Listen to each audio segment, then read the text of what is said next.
আসসালামু আলাইকুম গাইস। আমি হচ্ছে যে সন্ধ্যার সময় হঠাৎ করে মেহমান চলে আসছে, আমি ঘর দর কিচ্ছু ধরতে পারিনি।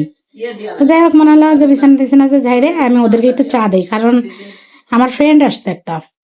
তো আপনারা ভিডিওতে দেখতে পাবেন আমার ফ্রেন্ডকে। তো ও আসার আগে আমি আসলে প্রিপারেশনই নিতে পারিনি যে ও চলে আসবে। তো যাই হোক, আমি ঘরগুলা পরিষ্কার করে নিচ্ছি, এর মধ্যে মনে করলাম যে একটা ভিডিও করে দিই, কারণ আমি বলছি এখন নিয়মিত ভিডিও দেবো। তো মনে হয় যে আর কাজের বুয়াটাও আসে নাই, মানে চিন্তা করলাম যে নিজের কাজটা নিজে টুকটাক করে ফেলি। তো টুকটাক কাজ আসলে আমি নিজে করি হঠাৎ হঠাৎ করে, কিন্তু সবসময় করি না। তো যাই হোক, বিছানা টিছানা ঝাড়া দিয়ে মনে করলাম ঘরটাও পরিষ্কার করে ফেলি। যদিও রাত্রে ঘর ঝাড়ু দেওয়া ঠিক না, তারপরেও আমি আবার নোংরা থাকতে পারি না। আমার নিজের শরীরে যা থাকে থাকুক, কিন্তু ঘর দুয়ার অগোছালো থাকলে আমার খুব খারাপ লাগে। তো যাই হোক, যে কাজগুলা আসলে নিত্যদিনের করা থাকে মেয়েরা করে, আসলে সেগুলা কাজ আসলে আমরা তো মেয়েরা আসলে সব কাজই এই ঘর থেকে ওই ঘরে যাচ্ছি, এই ঘরে এই যে আমার ফ্রেন্ড আসছে, ফ্যান বন্ধ করে দিলাম। ও আইসে ক্লান্ত, তো আমি মনে করলাম যে ওই ঘরে ঝাড়ুটা আছে নিয়ে আসি, এই ঘরের ঝাড়ুটা ওই ঘরে রাখছি। তা এখন মনে হচ্ছে যে আসলে ও আসতে ভালোই লাগতেছে, একটু ফিলটা ভালো লাগতেছে। তো সোপা টোপা ঝাড়ছিলাম না, একটু মনে করলাম সন্ধ্যার পরে ঝেড়ে ফেলি, সন্ধ্যার কাজ তো একটু পরিষ্কার করে নিই। ওর আবার ঠান্ডা লাগছে, তো বলে যে আমি বিছানায় শুয়ে পড়বো, কারণ খুশখুশি কাশি।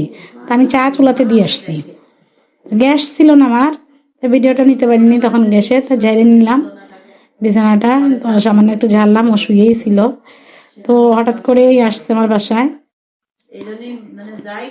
তো মনে করলাম যে আমি এই টুকটাক কাজগুলো আমি করে ফেলি। যাই হোক, মনে হলো যে আসলে একদিন পরে একসাথে মানে সবাই মিলে আড্ডা দেওয়াটার মজাটাই আলাদা।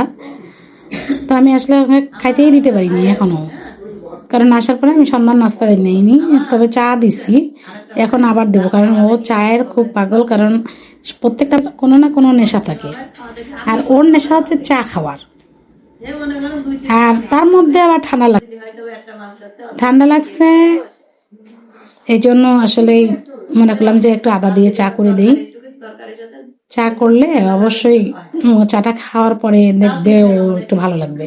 তো চা আমার করাই ছিল, তো আমি আর একটু আদা লং দিয়ে দিচ্ছি, এটা হয়তো ভিডিওতে আসে নাই। তো এখন আমি চলে যাবো চায়ের কাছে। আমার রান্নাঘরটা খুবই অগোছালো, আমি অনেক দিন হলে কাজে হাত দিই না, কারণ আমি অসুস্থ ছিলাম, কাজ করতেই পারতেছিলাম না। হ্যাঁ, এই জন্য হচ্ছে কাজগুলা পাশাপাশি কাজগুলোও করতে হয়। এই যে চা দেখতেছি আছে, তো একটু আদা লং দিয়ে দিলাম, ওটা হয়তো দেখতে হয় না, পানিটা দেওয়ার সময় হয়তো চলে আসতি ভিডিওতে আবার। এখন চায়ে পানি দিয়ে দিলাম, দেওয়ার পরে চা তুলে দিলাম। ওকে চাটা দেবো, কারণ ও ক্লান্ত, শুয়ে পড়ছে যেহেতু, চাটা আসলে খাওয়ার পরে হয়তো ভালো লাগতে পারে। তো আমার যে এখন আপাতত ক্যামেরাম্যান আছে যে ভাইটা, সে ভাইটা এই দেখেন আমি চায়ের বদলে লবণ বের করে ফেলছি, মানে চিনির বদলে লবণ বের করে ফেলছি, সরি গাইস, ভুল হয়ে গেছে। তো হঠাৎ করে চিনিটা এক ডিব্বায়, লবণটা এক ডিব্বায়, এখন আমি চিনির ডিব্বা পাইছি, এই যে চিনি দিচ্ছি। তো চিনি দেওয়া হয়ে গেল আমার কাপে, কারণ আমার ফ্রেন্ড আবার চায় চিনি খায় না, আমিও চায় চিনি খাই না, আদা চা খাই, চিনি খাই না। আমার চাও হয়ে গেছে। যাই হোক, এখন আমি ওকে আদা চাটা দেবো। এই যে আমার ফ্রেন্ড শুয়ে আছে, ও এই যে প্রচন্ড কাশতেছে, দেখছেন? আমি ওকে পরিচয় করাই দেবো কি, ও কথাই বলতে পারতেছে না, আইসে শুয়ে পড়ছে। যাই হোক, আমার আসা চাটা আবার নিয়ে নিই, চাটা ঢালি, চায়ের কাছে চলে আসলাম। এখন ওর চিনি খাবে না, তো ওকে চিনি দেইনি। আর আমার যে ভাইটা ক্যামেরায় আছে, তার চিনি লাগবে, তাকে আমি চিনি দিচ্ছি, চিনি সহ চা দিলাম। আমার চা করা শেষ। দেখ, এই পাকে বলি মাঝে মাঝে ভিডিও দেব, আপনারা অবশ্যই দেখবেন, লাইক শেয়ার কমেন্টস করবেন। আর আমার মেসেঞ্জার অফ আছে, মেসেঞ্জারে কেউ দয়া করে নক করবেন না, আমার ভিডিও করতে খুব কষ্ট হয়ে যায় তখন।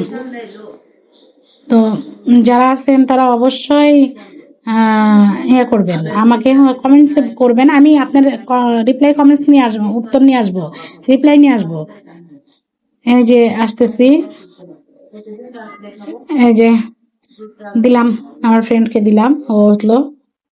ও একটু ঠান্ডাতে অসুস্থ, তা নাহলে এমনি ভালোই আছে।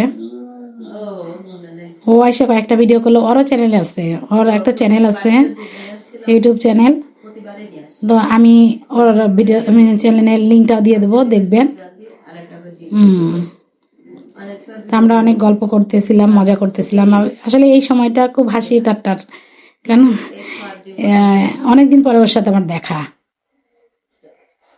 এতটা ভালো লাগতেছিল। ওর গলা বসে গেছে, কথা বলতে পারতেছিল না। তো যাই হোক, এখন আর কি বলি, মানে ও কথা হাসি লাগতেছিল, আসলে কি বলি আমার কথা আসতেছিল না, ও কথা বলতেই পারতেছিল না, ওর ঠান্ডা লাগছে। তবে ওকে চা খাইয়ে রিভিউ দিবে, এই যে ও চা ঘ্রাণটা নাকি খুব ভালো হয়েছে, চা খাইয়ে নাকি রিভিউ দিবে। তো দেখ, রিভিউটা আপনি শুনেন। সব মিলাই চাটা একটু খেয়ে দেখি কেমন বানিয়েছি, আশা করি ভালো। চেহারা যেমন ভালো, আমার বান্ধবীর চাটা সেরকম ভালো হওয়ার কথা। ওইটি বলে আমার চা। তাই সেই চা বানিয়েছে, যেটা বলে বোঝানো যাবে না, অতুলনীয় চা। আমার কাকিমা এসে পড়েছে, মানে আমার খালামণি এসে পড়েছে, আমার আম্মুই বলতে পারেন। আমরা ভাত খাওয়ার জন্য আসছে, ভাত খাইতে বলবে, কিন্তু তার আগে আমরা চা খেয়ে ফেললাম। তো গাইস, আশা করি আমাদের ভিডিও গুলো আপনাদের ভালো লাগে। এরপর থেকে আরো অনেক অনেক অনেক অনেক ভিডিও দেবো গাইস। তবে কথা একটাই, আমাদের প্রত্যেকটা ভিডিও দেখতে হবে এবং লাইক শেয়ার কমেন্টস করতে হবে। তো ভালো থাকুন, সুস্থ থাকুন, আমাদের পরবর্তী ভিডিও দেখার জন্য অপেক্ষায় থাকুন।